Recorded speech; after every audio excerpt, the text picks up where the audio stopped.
Assalamualaikum warahmatullahi wabarakatuh. A'udzu billahi minasyaitonir rajim. Bismillahirrahmanirrahim. Rabbi shrah li sadri wa yassir li amri wahlul 'uqdatam min lisani yafqahu qawli. Asyhadu an la ilaha illallah astaghfirullah. Nas'alukal jannata wa na'udzu bika minan nar. Allahumma innaka 'afuwun tuhibbul 'afwa fa'fu anni ya karim. Rabbana zalamna anfusana wa illam taghfir lana wa tarhamna lanakunanna minal khasirin. Pendengar yang dirahmati Allah, puji syukur kehadirat Allah, tidak henti-hentinya kita panjatkan kehadirat Allah atas kemurahan Allah, atas rahmat Allah, atas inayah pertolongan Allah, Nasrullah. Kita masih bisa diberi kesempatan untuk agenda Ramadan kita, yakni berpuasa pada hari ini hingga hari ke-28 Ramadan, atau kita sudah hampir menyelesaikan kurang berapa jam ini ke depan, yakni 7 minggu, 28 hari, 7 minggu, 4 minggu. 28 dibagi 7, yakni 4 minggu kita sudah menjalankan ibadah puasa di penghujung Ramadan ini. Sebentar malam sudah malam 29. Kita siapkan untuk iktikaf di masjid, insya Allah. Bikin amalan di masjid. Minimal kita sholat isya di masjid, minimal kita sholat tarawih di masjid, minimal kita iktikaf di masjid, tadarus dan lain-lain sampai subuh. Minimal kita surat tarawih, minimal kita surat isya itu sudah masuk daripada Lailatul Qadar, karena batas malam adalah isya, batas awal malam adalah isya. Isya, dihilangnya merah di angkasa, di langit, itulah isya, sehingga sudah mulai tercatat sebagai amal Lailatul Qadar itu sholat isya, ba'da isya, tarawih lagi. Ini kita minimal itulah. Yang membedakan Ramadan dengan bulan lain adalah tarawih. Hanya tarawih ini ada sholat di bulan Ramadan, itu sholat yang khas, sehingga jangan ditinggalkan. Di bulan lain tidak ada sholat tarawih, hanya bulan Ramadan. Sehingga pembeda antara bulan puasa dengan bulan Ramadan dengan lain adalah puasa dan tarawih. Kalau sedekah bisa di bulan Ramadan, bisa di luar bulan Ramadan. Sholat subuh juga begitu. Ini pendengar yang dirahmati Allah, sehingga yang bikin khas, spesifik daripada bulan Ramadan ini adalah puasa dan tarawih. Sehingga jangan lupa, biar 4 rakaat salam kali 2, 8 rakaat sudah boleh. Itu nanti dicatat sebagai amalan 1000 bulan. Itu sajalah, kita tidak usah menuntut kalau kita itu kondisi musibah COVID atau corona ini, virus, tidak usah dituntut lebih, tidak apa-apa, karena Allah pun tahu. Ini pendengar yang dirahmati Allah. Kedua, kita lusa minggu 1 Syawal sesuai instruksi MUI tanggal 13 Mei bisa di-download di portal MUI, website MUI, www.mui.go.id ya, www.mui.go.id,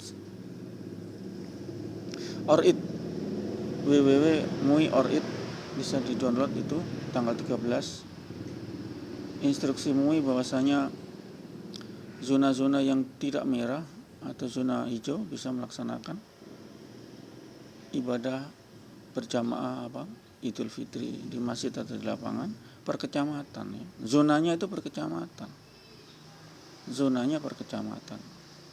Sehingga kalau sebagai kecamatan Lu Utara, SDM Muhammadiyah Lu Utara,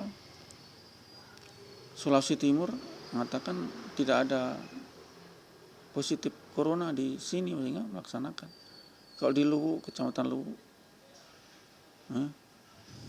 kecamatan Nambu, kecamatan sana Nuwon, Bunta itu tidak bisa karena orang ada positif corona. Ini saja sebagai himbauan, sebagai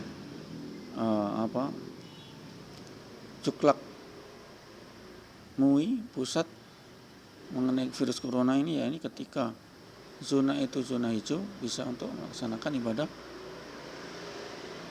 sholat Idul Fitri, sholat Aid di masjid atau di lapangan per kecamatan. Jadi zonanya dipersempit per kecamatan. Tentu kalau satu kabupaten ada terindikasi COVID, lihat dulu kecamatan mana, begitu kan. Enggak main sama rata begitu, pukul sama rata, tidak. Ini sekedar pengetahuan, sekedar diketahui saja. Ini pendengar dirahmati Allah. Jadi MUI sudah mengadakan istilahnya lokalisasi, delokalisasi. Kalau dulu sifatnya umum, sekarang sudah dibeli embel-embel.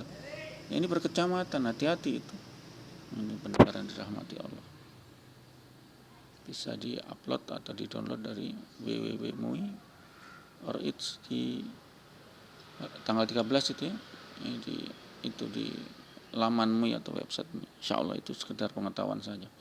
Tidak perlu dibesar-besarkan karena toh sholat Idul Fitri adalah sholat sunnah, kecuali kalau wajib gitu. Pendengar dirahmati Allah. Sehingga itulah kita harus menepati daripada umara Allah ya ayyuhalladzina amanu atiullah wa atiur rasul walil amri minkum. Atiullah, taatilah Allah, wa atiur rasul, taati rasul. Quran hadis ditaati, kemudian ditaati lagi adalah ulil amri, pemegang kekuasaan di antara kamu. Kita taatilah mereka yang punya instrumen, punya badan, punya dinas, sehingga dia bisa mengidentifikasi daripada musibah, wabah atau virus ini. Pendengar yang dirahmati Allah, kita tetap mengacu kepada petunjuk Al-Quran Allah dalam Al-Quran. Atiullah wa atiur rasul wa ulil amri minkum. Itu harus kita ladeni, itu harus kita tepati. Kalau tidak, kita jadi kafir. Ya kafir. Kita nggak taat sama perintah, kafir. Iya loh, menistakan salah satu ayat Al-Quran itu kafir. Kufar itu, kafir itu artinya apa? Menutup diri atau membantah diri dari ayat-ayat Allah. Ini ulil amri, kita harus taat. Apapun kita harus taat kepada aparat, kepada TNI, Polri, kepada camat, bupati, perangkatnya sampai gubernur, kades, lurah. Ini semua harus kita taati. Tidak boleh. Kita punya instrumen Al-Quran, harus kita taati. Tidak bisa kita mentang-mentang ini itu, tidak bisa. Kita taatilah. Mereka punya kuasa, bisa mengibatkan kita masuk sel bui, kan begitu. Apalagi masa darurat, Mas. Jangan lawan pemerintah, tidak bisa. Umaro tidak bisa. Mereka punya kuasa, punya dana, punya instrumen, punya dinas, punya badan, organ, OPD dan lain-lain. Sehingga kita himbau kepada umat Islam, taatilah Allah, Rasul, dan ulil amri pemerintahan di antara kamu. Sehingga amir ulil amri itu amir pemerintah. Sehingganya pendengar yang dirahmati Allah, hidup kita dijaga oleh mereka. Mereka punya instrumen keamanan, Polri, mereka punya instrumen pertahanan negara, yakni TNI, sehingga kita dalam koridor negara Kesatuan Republik Indonesia NKRI ini dilindungi. Kita bencana juga dibantu, bencana alam, musibah dibantu. Kurang apa?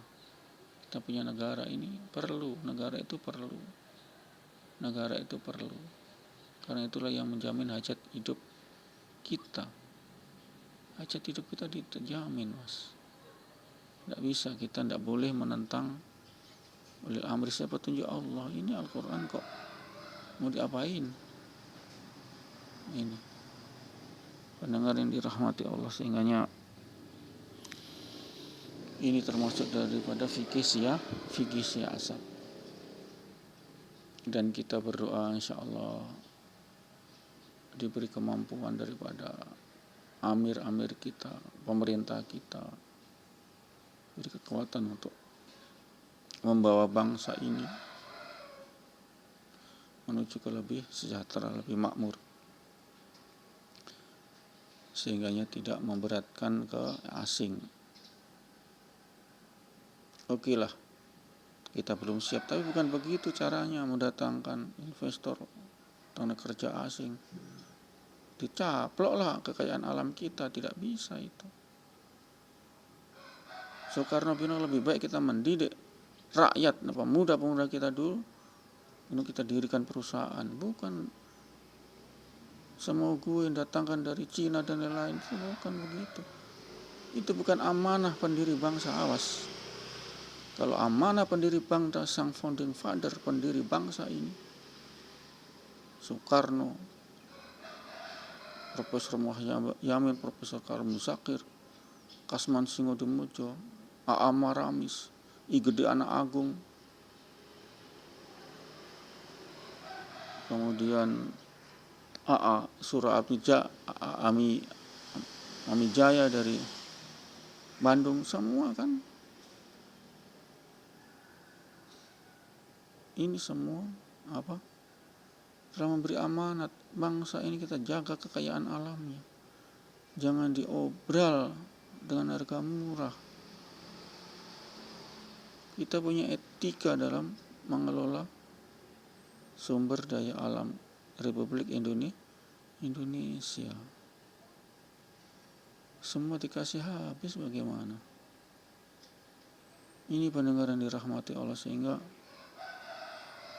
jangan sampai rakyat sudah di luar batas kesabaran dan kesadaran. Nalar sadarnya sudah lepas mereka. Awas, jangan sampai kita revolusi itu sangat memprihatinkan, sangat kejam. Kalau sudah tidak bisa, rakyat sudah tidak bisa dikomando lagi. Mereka berani mati, Mas, menghadapi ini, kehidupan yang begini ini. Sehingga diingatkan hati-hati, jangan bermain-main politik negara. Mempertaruhkan Nusantara ini yang 250 juta, berbagai etnis, berbagai suku, berbagai pulau-pulau. Jangan. Kita tetaplah menuruti protokol kenegaraan kita, protokol daripada hukum NKRI, bahwasanya bumi, kekayaan alam yang terkandung di dalamnya adalah untuk sebesar-besarnya kesejahteraan rakyat. Jangan dijual murah itu gas, keluar sedang masuk ke dalam harga tinggi, kan bagaimana ini? Kasihan kita punya negara ini masih belum bisa mandiri untuk menopang daripada anggaran APBN. Itu sudah masih ngutang loh. Padahal kita kaya, kenapa ya begitulah? Mereka tidak menetapkan hukum Allah. Mereka tidak menggunakan mata uang emas, sehingga rentan krisis moneter. Iya, kita mengikuti ekonomi Yahudi, pakai uang kertas. Kalau dulu tidak ada, Mas. Uang ya uang emas. Di samping uang emas itu ada nilainya, nilai nominalnya, nilai intrinsiknya dia itu emas berapa kilo, berapa gram, itu sudah sama. Sekarang kertas apa nilainya? Ada nilai kertas kok.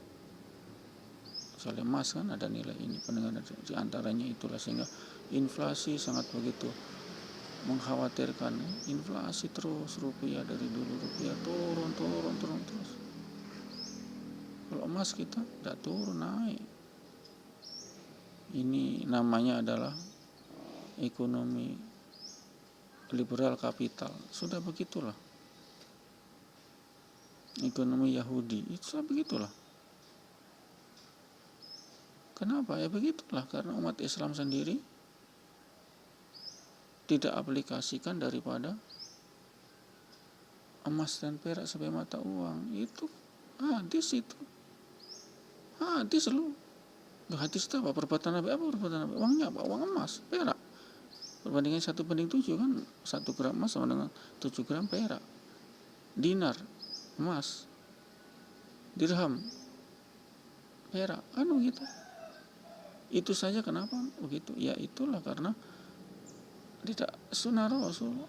Ngaku-ngaku aswaja mereka itu pakar aswaja, ahli sunnah wal jamaah, ngaku-ngaku, tapi begitu uang emas tidak mau pakai uang emas. Itu kan loh, apa sih hadis itu? Ya hadis perbuatan dan ucapan Nabi. Itu hadis perbuatan dan ucapan Nabi. Perbuatannya Nabi apa? Ya pakai uang emas. Kita kenapa menolak pakai uang emas? Sehingga kita bangkrut terus bernegara, inflasi terus, hancur terus ini apa? Daripada emas. Insyaallah kita lanjut lain kali. Bismillahirrahmanirrahim. Subhanallah wa bihamdihi, subhanakallahumma wa bihamdika, asyhadu an la ilaha illa anta, astaghfiruka wa atubu ilaik. Assalamualaikum warahmatullahi wabarakatuh.